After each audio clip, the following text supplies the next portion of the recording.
Very healthy and charming good evening to all of you. देखिए प्यारे बच्चों, आज आपका बहुत ही स्पेशल दिन है। आज 22 मार्च है। आइए 22 मार्च के लिए आपका दिन क्यों स्पेशल है मैं आपको दिखाता हूँ। यहाँ स्क्रीन पे आ जाइए। देखिए बाबू, यहाँ पे लिखा हुआ है 22 मार्च 2026, यानी आज 22 मार्च 2026 है। आज ही के दिन हम लोग विश्व जल दिवस यानी वर्ल्ड वाटर डे सेलिब्रेट करते हैं। आज ही के दिन हम लोग विश्व जल दिवस यानी वर्ल्ड वाटर डे सेलिब्रेट करते हैं।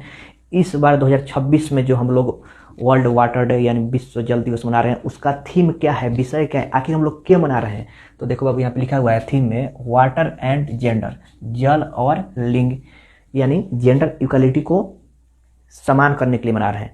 पुराने ज़माने में आप लोग देखते होंगे महिला ही ज़्यादातर कुआं से या तालाब से पानी लाने जाया करती थी, मटके लेकर या जो भी बर्तन हो वो लेकर जाया करती थी। पुराने ज़माने से देखते आ रहे हैं कि महिला ही पानी लाने जाया करते। उसी को समान करने के लिए महिला और पुरुष लिंग में कोई भेदभाव नहीं होना चाहिए। तो जेंडर इक्वलिटी वही है बाबू, जिसका थीम है वाटर एंड जेंडर, जल और लिंग को इक्वल करने के लिए हम लोग सेलिब्रेट कर रहे हैं वर्ल्ड वाटर डे। अब देखिए यहाँ पे बहुत सारा कोटेशन लिखा हुआ है कि जल बचाओ, जीवन बचाओ, पृथ्वी बचाओ। मैंने जल बचाओगे तो क्या होगा, आपका जीवन बचेगा, और जीवन बचेगा क्या होगा, आपका पृथ्वी बचेगा। फिर वैसे ही है। आइए जल को प्रदूषित होने से बचाने और जल संरक्षण के लिए लोगों को प्रेरित करें, लोगों को बहुत सारा दिशा निर्देश दें कि आप लोग जल को सेव कीजिए, जो आगे चल के आने वाले भविष्य के लिए बहुत ही इंपॉर्टेंट है, जरूरी है। और भी यहाँ पे है जल है तो कल है, सही बात है। जल अगर नहीं है तो कल कैसे है, जीवन ही नहीं रहेगा। उसी तरह आज तुम जल बचाओ, कल वो तुम्हें बचाएगा। यानी आज हम लोग जल को बचाएंगे तो वो हमको कल बचा लेगा आने वाले समय में।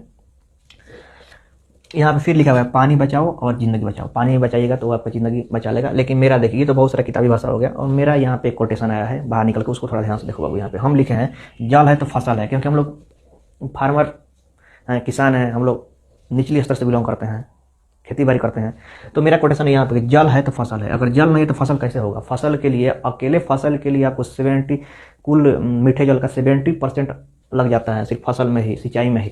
तो जल है तो फसल है, और फसल है तो भविष्य है, कि हम लोग किसानी करते हैं, हम लोग मजदूर आदमी हैं, हम लोग के लिए फसल ही जरूरी है कि जल है तो फसल है और फसल है तो भविष्य है। आइए कुछ आपको मैं इंपॉर्टेंट इन्फॉर्मेशन देता हूँ, यहाँ ध्यान देना। वर्ल्ड वाटर डे यानी विश्व जल दिवस पहली बार 22 मार्च 1993 ईस्वी में मनाया गया था। क्यों मनाया गया था, इसमें हम लोग क्या करते हैं इस दिन, देखो यहाँ पे लिखा हुआ है। इस दिन मीठे पानी के महत्व के बारे में जागरूकता बढ़ाई जाती है। यानी मीठे पानी, ये टोटल आपको यहाँ पे 71% पानी है वर्ल्ड में, यानी विश्व में 71% पानी है। उसमें से आपको बस 2.5 से 3%, देखो यहाँ पे लिखा हुआ है कि दुनिया के 71% पानी में सिर्फ 2.5 to 3.0 मीठा पानी या कृषि योग्य है। यानी दुनिया में 71% जो पानी है उसमें पीने योग्य यानी मीठे पानी और सिंचाई योग्य 2.5 to 3.0%, यानी 2.5 से 3% ही ऐसा पानी है जो हम लोग पी सकते हैं और सिंचाई में इस्तेमाल कर सकते हैं, योग्य है। मीठा पानी कुल जल का इतना है, वही ना बात बोला मैं आपको। मीठा पानी यानी पीने योग्य पानी कितना है, 71% में 2.5 से 3% ही पीने लायक पानी है, मीठा पानी है। अब देखो यहाँ लिखा है साफ पानी का लगभग 70% हिस्सा अकेले खेती में इस्तेमाल होता है। एक तो आपको पानी, मीठा पानी कितना है, साफ पानी कितना है, 2.5 से लेकर 3.0 तक है।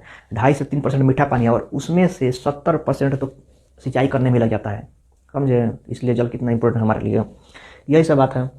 मैं आपको बता दिया कि आज आपका 22 मार्च है। 22 मार्च को हम लोग वर्ल्ड वाटर डे यानी विश्व जल दिवस सेलिब्रेट करते हैं। और आप सब किसी को मेरे तरफ से विश्व जल दिवस यानी वर्ल्ड वाटर डे की बहुत सारी बधाई एवं शुभकामनाएं। वाटर डे यानी विश्व जल दिवस के लिए हम लोग क्या करते हैं, हमारा थीम क्या रहता है, हम लोग मीठे पानी को बचाने के लिए उस पर जोर देते हैं। मीठे पानी को कैसे हम लोग बचा के रखें, वही लिखा हुआ है इस दिन मीठे पानी के महत्व के बारे में। यानी वर्ल्ड वाटर डे यानी विश्व जल दिवस के लिए मीठे पानी के जागरूकता करते हैं। मीठे पानी